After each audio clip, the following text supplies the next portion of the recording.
ప్రపంచంలోనే ఫాస్ట్ అయిన కంప్యూటరు ఒక లెక్క చేయడానికి కొన్ని సెకండ్లు తీసుకుంది. కానీ ఒక భారతీయ మహిళ కంప్యూటర్ కంటే ముందే సమాధానం చెప్పి ప్రపంచాన్ని షాక్ చేసింది. ఆమె పేరు శకుంతలాదేవి. ఆమె కర్ణాటకలో ఒక పేద కుటుంబంలో పుట్టింది. స్కూల్కి వెళ్లి చదివే అవకాశం కూడా లేదు. ఆమె తండ్రి సర్కస్లో పనిచేసేవారు. కానీ 3 ఏళ్ల వయసులోనే ఆమె నంబర్లతో మ్యాజిక్ చేయడం ప్రారంభించింది.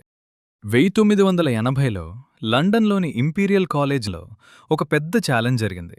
కంప్యూటర్ ముందు శకుంతలాదేవి గారిని కూర్చోబెట్టారు. డిస్ప్లే మీద 13 అంకెలు ఉన్న 2 పెద్ద నంబర్లు చూపించారు.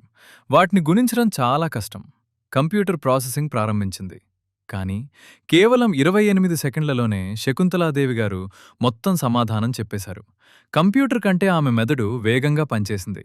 ప్రపంచం మొత్తం ఆమె ప్రతిభను గుర్తించి గిన్నెస్ వరల్డ్ రికార్డ్స్లో నమోదు చేసింది. మీకు సదుపాయాలు లేకపోయినా నిరుత్సాహపడకండి. నిజమైన శక్తి మీ గ్యాడ్జెట్స్లో కాదు, మీ మెదడులో ఉంటుంది.